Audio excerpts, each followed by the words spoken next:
तो कैसे हैं बच्चों। स्वागत है आप सभी का आपके अपने study platform MG coaching institute में। बच्चों, इसके पहले सेंटेंस की सीरीज में हम सभी लोगों ने सेंटेंस के बारे में डिटेल में स्टडी किया था। फिर उसके बाद सेंटेंस किन किन वर्ड्स से मिल करके बने हैं, यानी उनके पार्ट्स के बारे में स्टडी किया था। और उसी के अंतर्गत हम लोगों ने पार्ट्स ऑफ सब्जेक्ट के बारे में स्टडी किया था। फिर पार्ट्स ऑफ प्रेडिकेट के बारे में स्टडी किया था।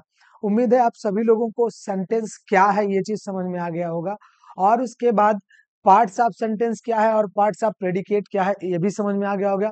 क्योंकि मैंने उस लेक्चर में आप सभी लोगों को डिटेल में ये चीज समझा रखा है कि जो भी चीजें होती हैं सब्जेक्ट में और प्रेडिकेट में डिटेल में, उन सभी चीजों के बारे में हमने एक एक चीज आपको एक्सप्लेन किया है डिटेल में। तो उम्मीद है कि आप सभी लोगों को वो लेक्चर क्लियर होगा। महत्वपूर्ण सूचना आज के लिए है जो कि एमजी कोचिंग इंस्टीट्यूट के तरफ से है। मैं आप सभी लोगों की तरफ से एक फीडबैक जानना चाह रहा हूं कि क्या आप सभी लोग जो लाइव क्लासेस चलती हैं, लाइव क्लास के लिए विचार में है या इच्छुक में है।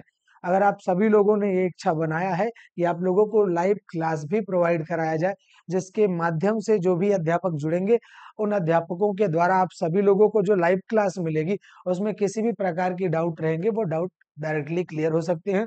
आपके कमेंट को डायरेक्टली देखा जाएगा और डाउट भी क्लियर किया जाएगा। तो एक बार जरूर आप लोग कमेंट करिएगा कि हाँ सर हमको लाइव क्लास चाहिए, ठीक है। और उसी हिसाब से हम लोग आगे की जो लाइव क्लास की फैसिलिटीज हैं उनको आगे फ्रंट पे लाने वाले हैं।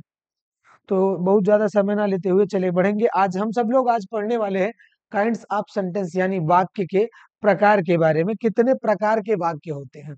तो बेटा इसमें कुछ एग्जाम्पल हमने लिया है, आप देख रहे होंगे दिया गया। जैसे एक एग्जाम्पल है, birds are twittering in the garden. चिड़िया जो है वो बगीचे में चहचहा रही हैं। मतलब हमने एक एक्टिविटी देखी चिड़िया की कि चिड़िया जो है बगीचे में चहचहा रही हैं, और इस बात को हमने यथाकथित कह दिया। मतलब हमने देखा, देखने के बाद हमको एक श्योरिटी मिली कि हाँ वो चहचहा रही हैं, और इस बात को हमने बयां कर दिया। तो ये हमारा एक साधारण तरीके से अभिव्यक्त करे जाने वाला एक कथन है। और वहीं बात करूं दूसरे सेंटेंस में, are you the student of MG coaching institute. क्या आप सभी आप जो है एमजी कोचिंग इंस्टीट्यूट के स्टूडेंट हैं? अगर हाँ तो कमेंट बॉक्स में जरूर लिखिएगा yes I am the student of MG coaching institute. लेकिन यहाँ पर आप देख रहे होगे, जैसे मैंने कहा आपसे are you the student of MG coaching institute, तो आप यहाँ पर देख रहे होगे मैं यहाँ पर प्रश्न पूछने का भाव प्रकट कर रहा हूँ। आपसे प्रश्न पूछ रहा हूँ कि क्या आप एमजी कोचिंग इंस्टीट्यूट के स्टूडेंट हैं। ठीक है, जवाब में आप बहुत सिंपल वे में क्या कहोगे, S I am the student of MG coaching institute, या फिर एस बोल दिया आपने तो भी काम हो गया। तो यहाँ पर एक वाक्य आपको मिला जिसमें साधारण कथन की अभिव्यक्ति आपने किया। दूसरा वाक्य आपको मिल रहा है जिसमें आपसे प्रश्न पूछा जा रहा है और उस प्रश्न का आप उत्तर देख रहे हैं। इसी प्रकार से तीसरी स्थिति में हम लोग बढ़े, लिखा हुआ है be quiet and listen to me carefully. मतलब इधर उधर भटकिए मत। कंटेंट जो लाया हूं काइंड्स ऑफ सेंटेंस का बहुत इंपॉर्टेंट है। शांत होकर के बैठ जाइए and listen to me carefully, और मेरी बातों को बहुत ध्यान पूर्वक सुनिएगा। तो ये देखिए, ये आपके लिए एक एडवाइस जैसा केस है ना। यहाँ पर कोई साधारण कथन नहीं कहा जा रहा, ये आपके लिए एक सलाह का भाव है कि मेरी बातों को शांत होकर के ध्यान पूर्वक आप सभी लोग सुनिए। ठीक है, उसके बाद अगले सेंटेंस की तरफ बढ़े। Wow that's amazing. इतने अच्छे अच्छे एग्जाम्पल, इतनी आसानी तरीके से हम लोग सेंटेंस के काइंड्स के बारे में पढ़ लेंगे। कितना अमेजिंग क्लास है ना। यहाँ पर आप लोग आश्चर्य प्रकट कर रहे हो कि कितना अमेजिंग क्लास है, कितने आसान से भाषा में हम लोग इंग्लिश को सीख रहे हैं, काइंड्स ऑफ सेंटेंस को सीख रहे हैं। ठीक है, कोई बात नहीं। चलो देखो आगे देखिएगा, may you get first position in your high school exam. एक मिनट, अब सही है। May you get first position in your high school exam. यहाँ पर किसी के लिए हम विश कर रहे हैं, किसी के लिए हम जो है, सॉरी, हाँ, हम यहाँ पर किसी के लिए विश कर रहे हैं कि तुम जो है अपने हाई स्कूल के एग्जाम में फर्स्ट पोजीशन गेट करो। तो यहाँ पर विश करने का सेंस आ रहा है। मतलब आपने देखा होगा पहला सेंटेंस हमने उठाया, एक जनरल स्टेटमेंट है, साधारणतया किसी कथन को कहा जा रहा है। वहीं दूसरे स्टेटमेंट में हम लोग प्रश्न पूछने का भाव पा रहे हैं, और वहीं पर फिर तीसरे स्टेशन में, सॉरी, तीसरे सेंटेंस में, स्टेटमेंट में पहुंचे हम लोग, तो वहां पर हम लोग क्या पा रहे हैं, यहाँ पर किसी को एडवाइस किया जा रहा है। चौथे स्टेटमेंट में हम लोग कोई सडन एक्सप्रेशन दिखा रहे हैं, वाओ दैट्स अमेजिंग, कितना गजब है, कितना आश्चर्यचकित है। ठीक है, उसके बाद अगले वाले स्टेटमेंट में हम पहुंचे तो वहां पर विश दिखा रहे हैं, अगले के लिए एक विश जता रहे हैं, एक इच्छा जता रहे हैं कि वो फर्स्ट पोजीशन गेट करे, प्राप्त करे, कहाँ, अपने हाई स्कूल के एग्जाम में। बात समझ में आई? मतलब ये कह सकते हैं तरह तरह के वाक्य की प्रकृति हो सकती है, वाक्य का स्वभाव हो सकता है। तो जो ये वाक्य की प्रकृति या वाक्य का स्वभाव है बच्चों, इनको जो है डिवाइड किया गया है 5 भागों में, ठीक है। According to the nature of sentence, sentence की प्रकृति के अनुसार there are 5 types of sentence, 5 प्रकार के वाक्य होते हैं। इन पांचों प्रकार के वाक्य में हम सभी लोग पूरे के पूरे कह सकते हो सेंटेंस के नेचर के बारे में स्टडी कर सकते हैं। मतलब जो आपके सामने ये 5 प्रकार दिए गए हैं, इन्हीं पांचों प्रकार के माध्यम से आप काइंड्स ऑफ सेंटेंस या टाइप्स ऑफ सेंटेंस के बारे में पूरी की पूरी जानकारी ले सकते हैं। इससे बाहर कहीं कुछ नहीं आने वाला है। ये नहीं है कि इसके बाद भी सेंटेंस के कोई टाइप्स होंगे, सेंटेंस के कोई प्रकार होंगे। क्या क्या चीजें हैं? पहली है असर्टिव सेंटेंस, दूसरा है इंट्रोगेटिव सेंटेंस, तीसरा है इंपरेटिव सेंटेंस, चौथा है एक्सक्लेमेटरी सेंटेंस, पांचवा है ऑप्टेटिव सेंटेंस। ये जो है 5 प्रकार के वाक्य हैं। इन पांचों प्रकार के वाक्यों के बारे में अगर बात करें तो इनके कुछ एग्जाम्पल हम लोग उठाएंगे, एग्जाम्पल के थ्रू और आसानी से समझ में आ जाएगा। जैसे पहला सेंटेंस हमारा दिया गया असर्टिव सेंटेंस, असर्टिव सेंटेंस दिया गया the sun rises in the east, सूर्य पूर्व दिशा में उगता है। ये एक साधारण सा कथन है, लेकिन हम इसमें एक श्योरिटी दिखा रहे हैं, हम इस चीज को स्वीकारने का काम कर रहे हैं, इसको हम स्पष्ट कर रहे हैं कि हाँ सूर्य जो है पूर्व दिशा में उगता है। इसको कोई भी व्यक्ति अगर कहता है इस स्टेटमेंट को, वो स्पष्ट करता है कि सूर्य पूर्व दिशा में उगता है। इसी प्रकार से दूसरे स्टेटमेंट में पहुंच जाए जो इंट्रोगेटिव सेंटेंस है और कह रहा है व्हाट इज योर एम, आपका लक्ष्य क्या है, आप क्या करना चाहते हो, हाई स्कूल में आप टॉप करना चाहते हो, तो उसके लिए भैया एमजी कोचिंग इंस्टीट्यूट से आपको जुड़ना होगा और लग करके मेहनत करना होगा। आपको एक्टिव होना पड़ेगा। मैं देख रहा हूं कोई बच्चे एक्टिव नहीं दिख रहे हैं। आप लोग क्लासेस अटेंड करिए, कमेंट कीजिए, टीचर को पिन कीजिए कि सर हमको ये चीज बताइए, आप हमको ये चीज पढ़ाइए। आप जब तक आप कमेंट नहीं करोगे तब तक, जैसे किसी चीज, ये आप जान लो, जब तक किसी चीज को आप एक बार, जैसे कहते हैं गांव की भाषा में, जनरल लैंग्वेज में, उंगली करना वाली स्थिति में, जब तक आप कमेंट नहीं करोगे तब तक टीचर तक कमेंट नहीं जाएगा, लगेगा ही नहीं कि आप एक्टिव हो। आप सुस्त रहते हो तो इस कारण से इनएक्टिवनेस दिखने लगता है। तो आप जब कमेंट करने लगोगे तो वो चीजें आपको दिखने लगेंगी। बात हो रही थी व्हाट इज योर एम, तो ये प्रश्न पूछने का भाव है कि आपका लक्ष्य क्या है। आपका लक्ष्य अपने क्लास में टॉप पोजीशन पर आना, पहले पोजीशन पर आना, ये आपका लक्ष्य है। अगले सेंटेंस की तरफ बढ़े, इंपरेटिव सेंटेंस है कंप्लीट योर वर्क डेली, अपने कार्य को प्रतिदिन पूरा कीजिए। ये आपका एक सलाह प्रकट करने वाला भाव है, जिसको इंपरेटिव सेंटेंस कहते हैं। वहीं आगे बढ़ जाएंगे, यू स्कैर्ड मी, तूने तो मुझे डरा दिया, है ना। अचानक से मान लो कोई आ गया और अचानक से, वो देखते हो नहीं, पीछे से आकर कोई टच कर दे, ठीक है, डरा दे, यू स्कैर्ड मी, तुमने तो मुझे डरा दिया। मतलब वह सडन एक्सप्रेशन आपने एक्सप्लेन किया, वहां पर अचानक से एक भाव उत्पन्न हुआ। अब वो कैसा भी भाव हो अचानक से, जितने भी अचानक से उत्पन्न होने भाव वाले भाव होंगे, जो इमोशन आपके अचानक से सामने आ जाएंगे, एक्साइटमेंट दिखने लग जाए या कोई चीज दिखे, तो उसको एक्सक्लेमेटरी सेंटेंस के अंतर्गत रखते हैं।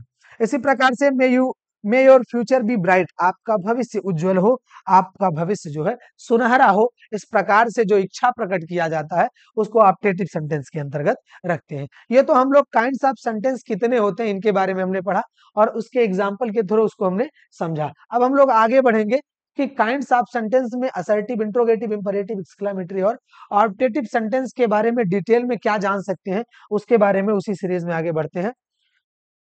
यहाँ पर देख रहे होंगे आप असर्टिव सेंटेंस के डिफिनीशन सामने है। पहले सबसे हम लोग समझेंगे कि असर्टिव सेंटेंस क्या है, क्या चीज ये बताना चाह रहा है। देखो भैया, असर्टिव सेंटेंस जो है ये असर्ट वर्ब है, इसी असर्ट वर्ब से उत्पन्न हुआ है।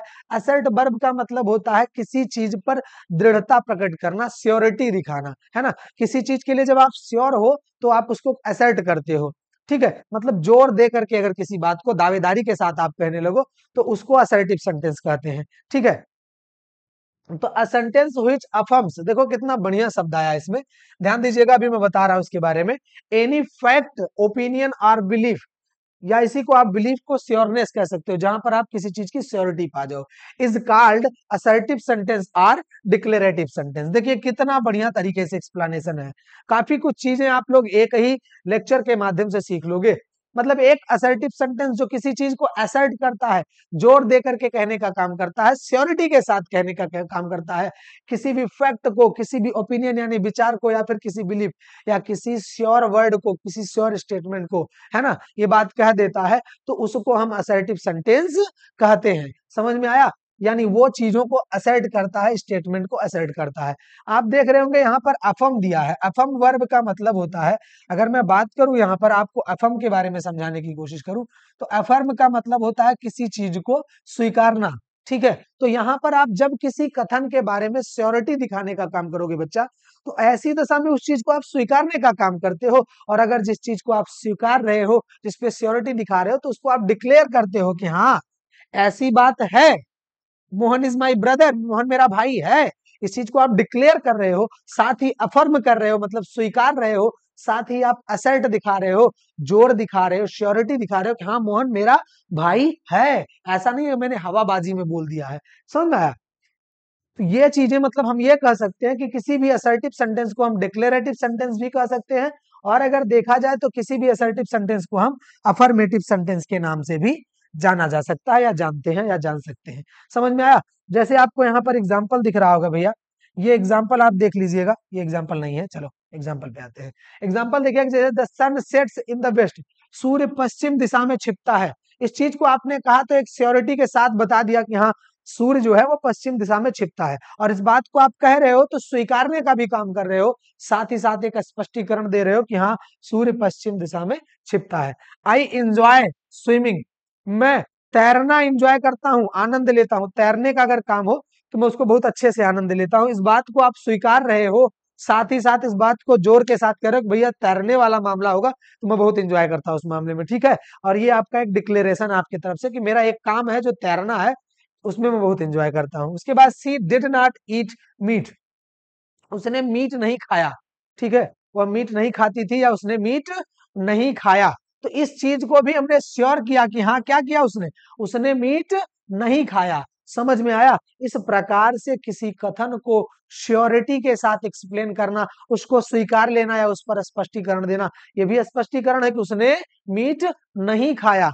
तो ये क्या हो गया हमारा असर्टिव सेंटेंस या डिक्लेरेटिव सेंटेंस या फिर अफर्मेटिव सेंटेंस। मैंने आपको बताया एक असर्टिव सेंटेंस को हम क्या कह सकते हैं, अफर्मेटिव सेंटेंस भी कह सकते हैं। ठीक है, ये कितने प्रकार का होता है बच्चों? ये हमारा दो प्रकार का होता है। एक हमारा पॉजिटिव अफर्मेटिव सेंटेंस होता है, दूसरा नेगेटिव अफर्मेटिव सेंटेंस होता है। मैं आपको एक बात यहाँ बताना चाह रहा हूं, ध्यान से समझिएगा कि जब आप असर्टिव सेंटेंस के प्रकार के बारे में पढ़ोगे तो वो असर्टिव सेंटेंस अफर्मेटिव के नेचर में आता है, और अफर्मेटिव के नेचर में आने के बाद एक सेंटेंस हमारा पॉजिटिव अफर्मेटिव सेंटेंस होता है और दूसरा हमारा नेगेटिव अफर्मेटिव सेंटेंस होता है। सर आप क्या बता रहे हैं ये समझ नहीं आ रहा, मैं समझाऊंगा सारी चीजों को, एक एक चीज को क्लियर करूंगा बच्चों, परेशान मत होइए, उसी पे हम लोग आगे बढ़ने वाले हैं। ध्यान से समझिएगा, पॉजिटिव अफर्मेटिव सेंटेंस, सबसे पहली बात तो एक असर्टिव सेंटेंस को हम अफर्म करते हैं, किसी भी कथन को हम स्वीकारने का काम करते हैं, उसको एक्सेप्ट करने का काम करते हैं। तो ऐसी दशा में जब किसी कथन को हम स्वीकारने का काम करते हैं तो उसको हम पॉजिटिव वे में भी स्वीकार सकते हैं बच्चों, और निगेटिव वे में भी स्वीकार सकते हैं। ठीक है, जैसे मैंने कह दिया कि मेरे पास एक बाइक है, मेरे पास एक बाइक है, तो इस बात को मैंने स्वीकारा। लेकिन अगर मेरे पास कार नहीं है तो मैं कहूंगा मेरे पास कोई कार नहीं है, इस बात को भी तो मैं स्वीकारने का काम कर रहा, इसमें भी श्योरिटी दिखा रहा हूं। तो इस प्रकार से पॉजिटिव वे में अगर श्योरिटी दिखाया भैया तो वो पॉजिटिव अफर्मेटिव कहलावेगा, और अगर निगेटिव वे में श्योरिटी दिखाया हमने तो वो नेगेटिव अफर्मेटिव कहलाएगा। समझ में आया? चलिए इसके बारे में हम लोग थोड़ा सा डिटेल में स्टडी करते हैं, क्या है, कैसे ये काम करता है, यानी क्या इसका नेचर है। तो देखिएगा जरा, positive affirmative sentence, if a sentence affirms any fact, opinion और बिलीफ, जिसको आप श्योरनेस कह सकते हो, in positive way is called positive affirmative sentence. जब किसी भी ओपिनियन को, किसी फैक्ट को या किसी स्टेटमेंट को आप अफर्म करते हो, लेकिन पॉजिटिव वे में अफर्म करते हो, सकारात्मक भाव के साथ, तो उसको पॉजिटिव अफर्मेटिव सेंटेंस कहते हैं। जैसे he is our science teacher, वह हमारे साइंस के टीचर हैं, विज्ञान के अध्यापक हैं। इस बात को आपने पॉजिटिव वे में स्वीकार किया, अफर्म किया, इस चीज का आप जोर प्रकट कर रहे हो, लेकिन पॉजिटिव वे में, इसलिए पॉजिटिव अफर्मेटिव सेंटेंस कहलाएगा। I like to read novels, मैं नॉवेल्स पढ़ना पसंद करता हूं, उपन्यास पढ़ना पसंद करता हूं, इसको भी आप पॉजिटिव वे में एक्सेप्ट कर रहे हो, अफर्म कर रहे हो, स्वीकार रहे हो। समझ में आया? ऐसे निगेटिव में बढ़ जाए, if a sentence affirms any opinion, facts या और बिलीफ, या जिसमें आप श्योरनेस दिखाओ, is called negative, sorry in negative way. कैसे वो करता है? उसको अगर निगेटिव वे में अफर्म करता है, अगर पॉजिटिव में अफर्म करेगा तो पॉजिटिव अफर्मेटिव, निगेटिव में अफर्म करेगा तो निगेटिव अफर्मेटिव कहलाएगा। तो वो सेंटेंस क्या कहलाएगा? निगेटिव अफर्मेटिव सेंटेंस कहलाएगा। जैसे एग्जाम्पल के थ्रू हम लोग समझेंगे। क्या दिया है example? You are not attending the you are not attending the class nowadays, है ना? आप लोग आजकल क्लास अटेंड नहीं कर रहे हो। मैं देख रहा हूं कोई भी एक्टिव नहीं दिख रहा है। मैंने आपको बताया एक्टिव दिखना आपका जरूरी है। ठीक है, क्लास अगर मजेदार हो तो उसको शेयर करिए और लोगों को एक्टिव करिए, और एक्टिव दिखना बहुत जरूरी है।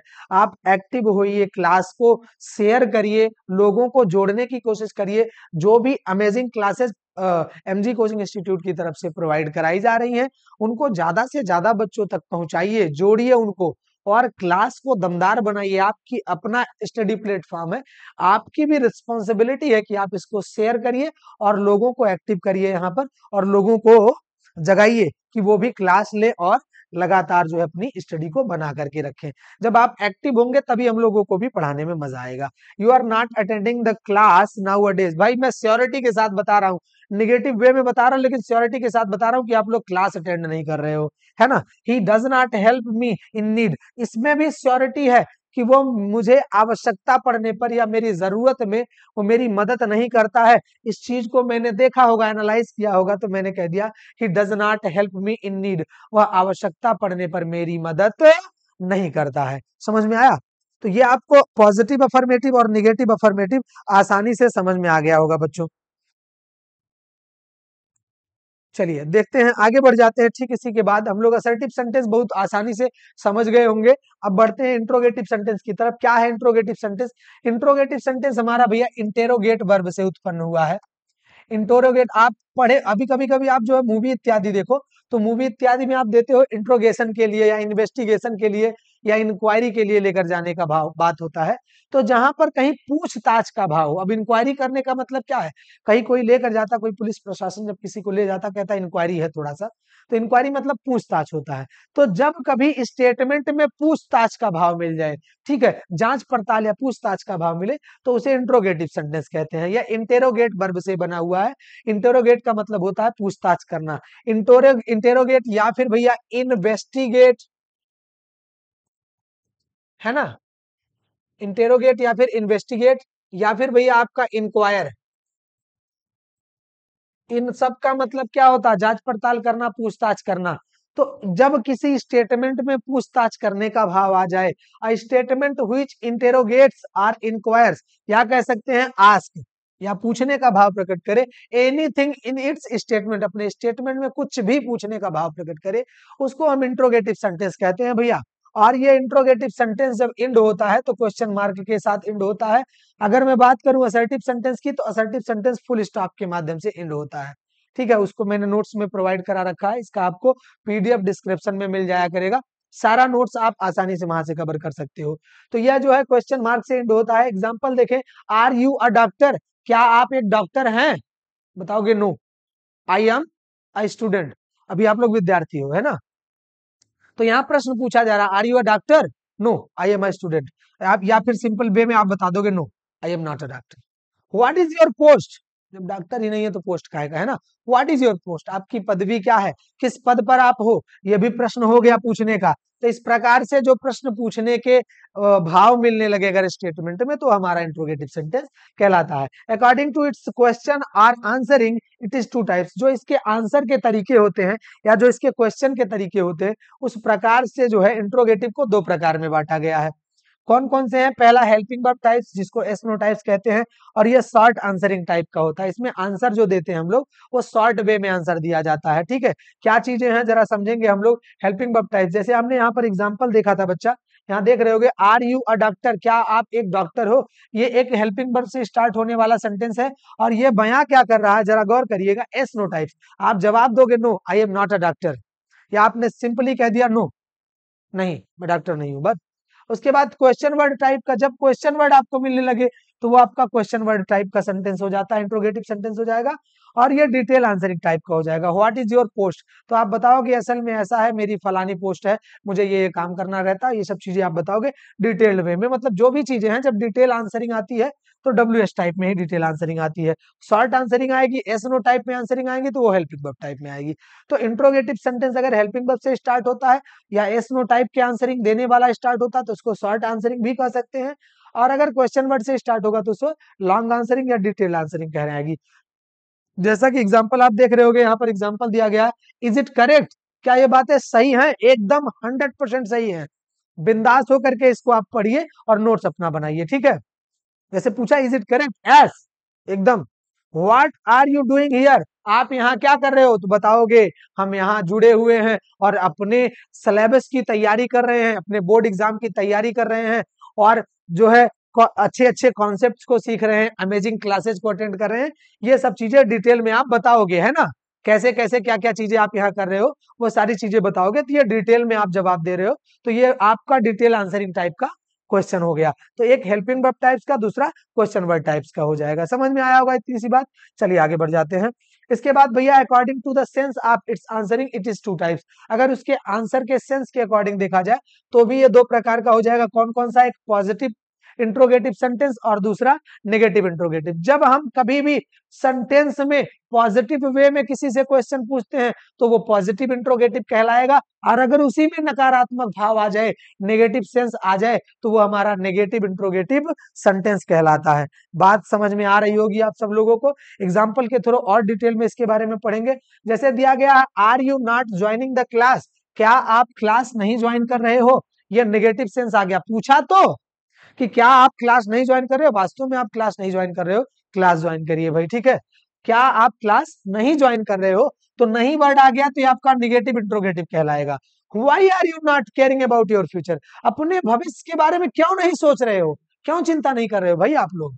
नॉट वर्ड आ गया, नॉट वर्ड आ गया कि नहीं। नॉट वर्ड एक्सप्लेन कर रहा है कि आप अपने भविष्य के बारे में चिंता नहीं कर रहे हो। वही पूछ रहा है कि why are you not caring about your future, अपने भविष्य के बारे में आप क्यों नहीं सोच रहे हो भाई। वही चीज तो बताना चाह रहा हूं। He sorry is he feeling good now, क्या वह बेहतर महसूस कर रहा है, ठीक है। फिर पूछा क्या वह अब बेहतर महसूस कर रहा है, पॉजिटिव वे में पूछा, क्या वह बेहतर महसूस कर रहा है। Why are you not providing him good treatment, आप उससे अच्छी से अच्छी ट्रीटमेंट, अच्छे से अच्छा इलाज क्यों नहीं उपलब्ध करा रहे हो। फिर नेगेटिव आ गया, बात समझ रहे हो।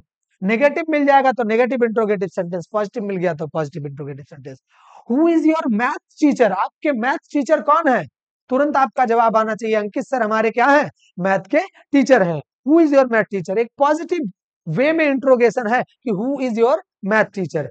What is your favourite subject, आपका फेवरेट सब्जेक्ट क्या है भैया, कमेंट करो। What is your favourite subject, आपका फेवरेट सब्जेक्ट क्या है, कमेंट करके बताइएगा, ठीक है। ये भी एक पॉजिटिव वे में पूछा गया, क्या है आपका फेवरेट सब्जेक्ट, ठीक है। तो पॉजिटिव वे में अगर इंट्रोगेशन हो तो positive interrogative sentence, negative way में इंट्रोगेशन हो तो नेगेटिव इंट्रोगेटिव सेंटेंस होगा। इतनी सी बात आपको क्लियर हो गई। जो भी चीजें बता रहा हूँ एकदम डिटेल्ड बता रहा हूँ।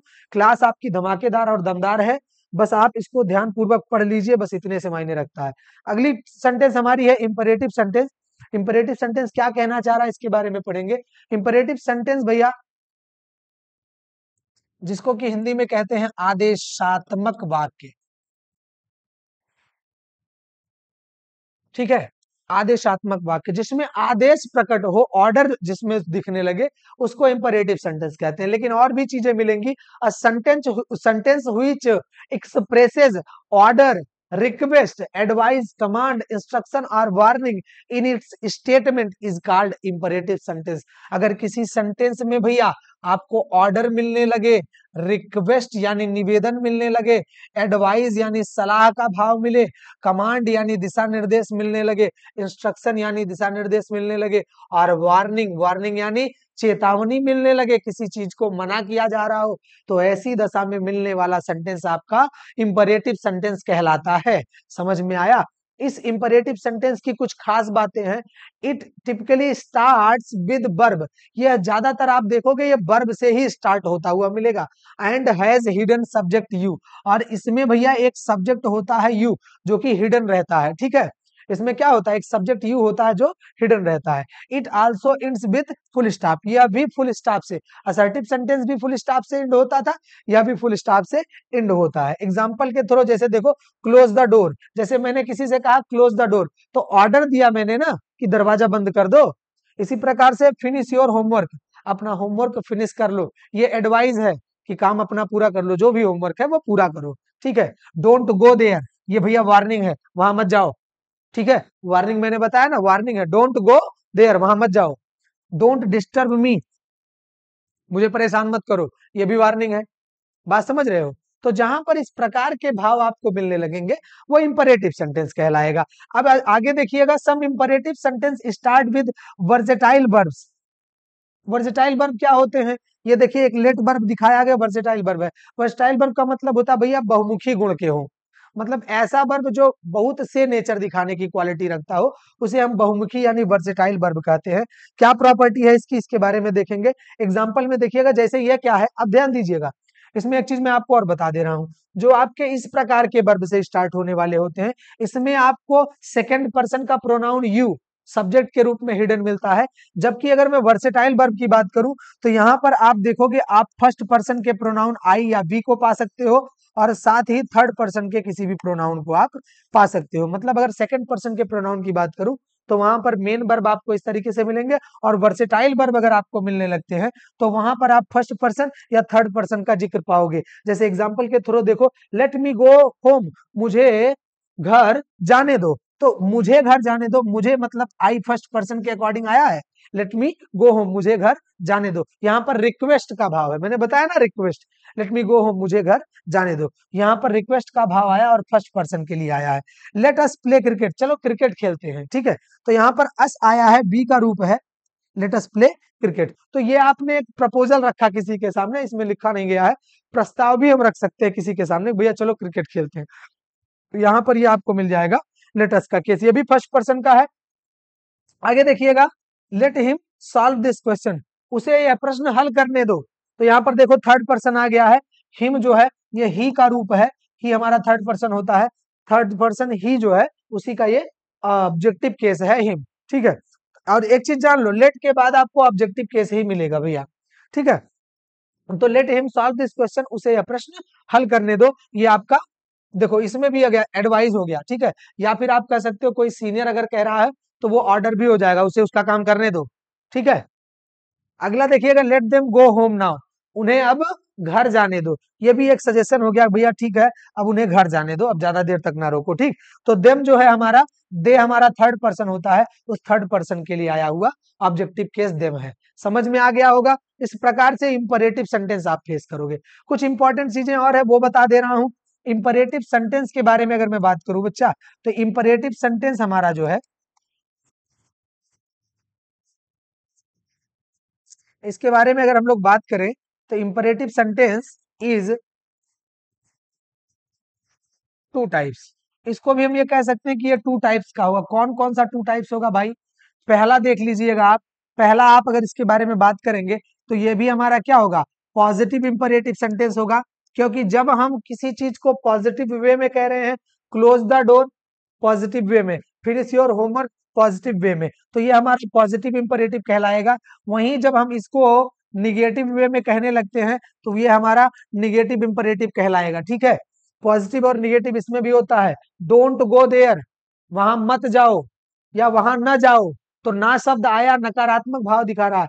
डोंट डिस्टर्ब मी, मुझे परेशान ना करो या परेशान मत करो, तो ये निगेटिव का सेंस आ रहा है। इसमें भी आप पॉजिटिव इंपरेटिव सेंटेंस और नेगेटिव इंपरेटिव सेंटेंस कह करके जान सकते हैं, सीख सकते हैं इसके बारे में। चलिए आगे बढ़ते हैं। हम उम्मीद करते हैं कि ये कॉन्सेप्ट आपको क्लियर होता चल रहा होगा। आगे देखिएगा, एक्सक्लामेटरी सेंटेंस। एक्सक्लामेटरी सेंटेंस जो है एक्सक्लैम वर्ड से उत्पन्न हुआ है। एक्सक्लैम वर्ड का मतलब होता है भैया सडन एक्सप्रेशन या सडन एक्सप्लेनेशन, है ना भैया। किसी चीज का जब आप सडन एक्सप्लेनेशन करते हो, अचानक प्रस्तुतिकरण करते हो, तो ऐसे सेंस आपके सडन एक्सप्रेशन कहलाते हैं, उसको एक्सक्लेम करने का काम करते हो। जैसे सपोज करो कि एक रोडवे है, एक सड़क है, सड़क पर जो है कोई एक गाड़ी दूसरी गाड़ी से आकर टक्कर खा जाती है और आपके सामने, ईश्वर न करे ऐसा कुछ हो, लेकिन एक भयावह दुर्घटना हो जाए, तो ऐसी दशा में आपके अंदर से एक दुख प्रकट होगा, कैसे हो गया ये सब। जो ये भाव उत्पन्न होता है, ये कहां से, घर से प्लान करके आते हो का? ऐसा कुछ नहीं है, वो सडन एक्सप्रेशन तुरंत आ जाता है। ठीक है, जैसे आप क्रिकेट हो रहा हो, क्रिकेट हो रहा हो, रोमांचक मैच हो एकदम, लास्ट बॉल पे एकदम सिक्स चाहिए ही, ठीक है, और लगा एक छक्का, एक सिक्स लग गया, अरे वाह, हमने तो मैच ही जीत लिया। सडन एक्सप्रेशन आप घर से सोच के नहीं आए थे, ना तो मैच शुरू हो रहा था तब आपने सोचा था, लास्ट मोमेंट पे ऐसी एक्टिविटी हुई, सडन एक्सप्रेशन, अचानक से एक खुशी उत्पन्न हो गई, है ना, कि मैच हम जीत लिए। समझ रहे हो? तो जो सडन एक्सप्रेशन होता है, उसको हम एक्सक्लेमेटरी सेंटेंस के माध्यम से एक्सप्लेन करते हैं। अ sentence which expresses sudden expression, emotion या फीलिंग को जब सडन वे में एक्सप्लेन आप एक्सप्लेन करते हो, सच एज कैसे, एक्साइटमेंट, कोई एक्साइटमेंट आप दिखाओ, सरप्राइज, ग्रीफ, जॉय, एंगर, क्रोध भी, अचानक से कोई बात हो गई, एकदम भड़क जाते हो अचानक से, वो सभी चीजें क्या होती है, सडन एक्सप्रेशन जो होती है, वो सभी चीजें एक्सक्लेमेटरी सेंटेंस के अंतर्गत आती है। ठीक है, तो उसे एक्सक्लेमेटरी सेंटेंस कहते हैं। It ends with exclamation mark, जब भी आप देखोगे ये एक्सक्लेमेशन मार्क के माध्यम से मिलेगा, और दूसरा भाव क्या होगा, इसमें सडन एक्सप्रेशन मिलेगा। दो चीजें नोटिस करनी, एक तो सडन एक्सप्रेशन, दूसरा मार्क ऑफ एक्सक्लेमेशन या एक्सक्लेमेशन मार्क। जैसे एग्जांपल के थ्रू हम लोग देखेंगे, what a beautiful seen it is, कितना सुंदर है ये दृश्य, देखा, गए पहुंचे पहाड़ों की वादी, अरे गजब, झरनों को देखा, अरे गजब, कितना लुभावना है ये दृश्य, है ना। वहां पर आप सोच के नहीं गए थे, क्योंकि आप वो सुंदरता देखे ही नहीं थे। जब वहां पर आप पहुंचे तो आप देख रहे हो, वाओ, कितना सुंदर है ये दृश्य, समझ रहे हो, आई कांट बिलीव इट, मैं विश्वास ही नहीं कर सकता हूं, इतना लुभावना हो सकता है मौसम, समझ रहे हो, ये भी आपका एक सडन एक्सप्रेशन है।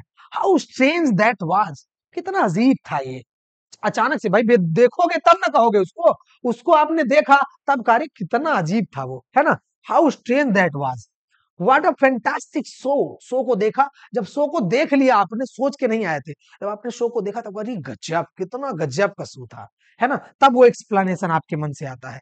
यू स्कैर्ड मी, मुझे डरा दिया, है ना भैया। तो जब ऐसी चीजें जो सडन एक्सप्रेशन बयां करे, उसको हम क्या कहते हैं, एक्सक्लेमेटरी सेंटेंस कहते हैं। एग्जाम्पल ऐसे ऐसे उठा लिया हूं कि आपको दिक्कत नहीं आनी है, कॉन्सेप्ट एकदम क्लियर होगा, कोई दिक्कत नहीं होगी आपको। चलिए आगे बढ़ते हैं। इसके बाद लास्ट हमारा है ऑप्टेटिव सेंटेंस। क्या कहता है ऑप्टेटिव सेंटेंस, इसके बारे में पढ़ेंगे। ऑप्टेटिव सेंटेंस क्या बयां करता है, ऑप्टेटिव सेंटेंस भैया इच्छा सूचक वाक्य कहा जाता है। इसको अगर मैं हिंदी में बात करूं तो इसको कहा जाता है इच्छा सूचक वाक्य,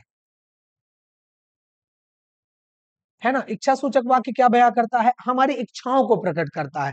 अगर किसी से हम किसी के लिए ऐसी इच्छा कर दें जो भगवान से इच्छा की गई हो किसी के लिए, ठीक है, तो वो प्रार्थना बन जाता है। ठीक है, अपने मन से इच्छा जता रहे हो कि ऐसा हो जाए, ठीक है, तो वो इच्छा दर्शाता है। और अगर हम अपने मन से बहुत पूर्ण भाव से भगवान की भी जो है उसमें मर्जी शामिल करते हुए कह दें, तो वो वरदान जैसा बन जाता है। हम जो है कभी कभी कहते हैं कि दीर्घायु हो, वो ब्लेसिंग हो जाता है। और अगर किसी के बारे में हम अहित सोचने लगे तो वो कर्स हो जाता है। इस प्रकार की चीजें आपको इसमें मिलती हैं। अ सेंटेंस व्हिच एक्सप्रेसेस होप, आशाएं दिखाए, विश, इच्छाएं दिखाए, कर्स, अभिशाप दिखाए, ब्लेसिंग या ब्लेस, ब्लेस आपका क्या है, वरदान दिखाए, और प्रे, और ईश्वर से अथवा ईश्वर से प्रार्थना दिखाए, तो ऐसे वाक्य हमारे ऑप्टेटिव सेंटेंस के कहलाते हैं बच्चों।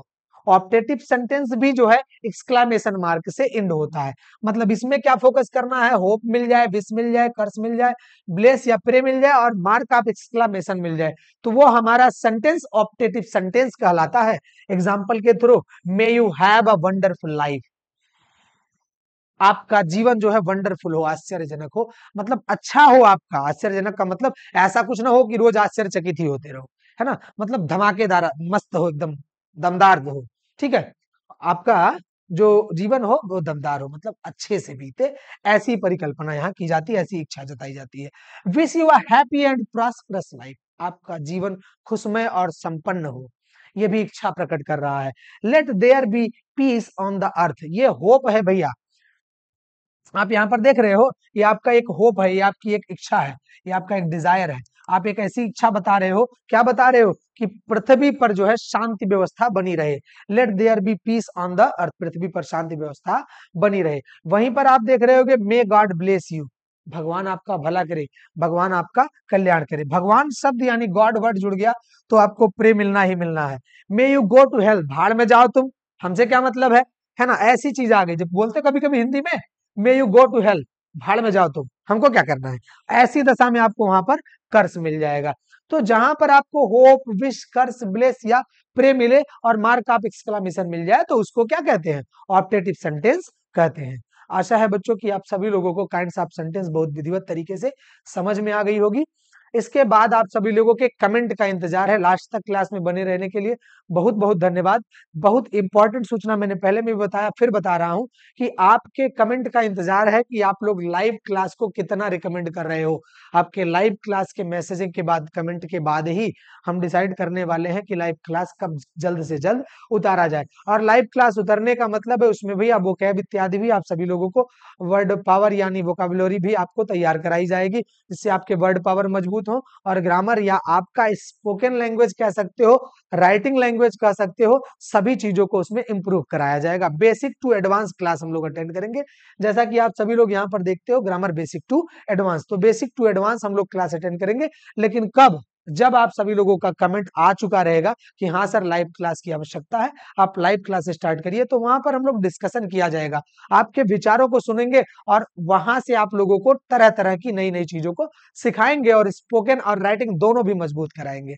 तो वीडियो अगर आपको पसंद आई हो तो लाइक जरूर कर दीजिए और चैनल को सब्सक्राइब कर लीजिए अगर अभी तक आप लोगों ने सब्सक्राइब ना किया हो तो। और साथ ही अगर ये क्लास आपको दमदार लगा हो तो एक बार इसको शेयर जरूर कर दीजिए। किसी भी प्रकार का डाउट हो तो आप कमेंट जरूर करिए और लाइव क्लास के लिए कमेंट जरूर करिएगा। मिलते हैं फिर अगले किसी लेक्चर में, तब तक के लिए जय हिंद।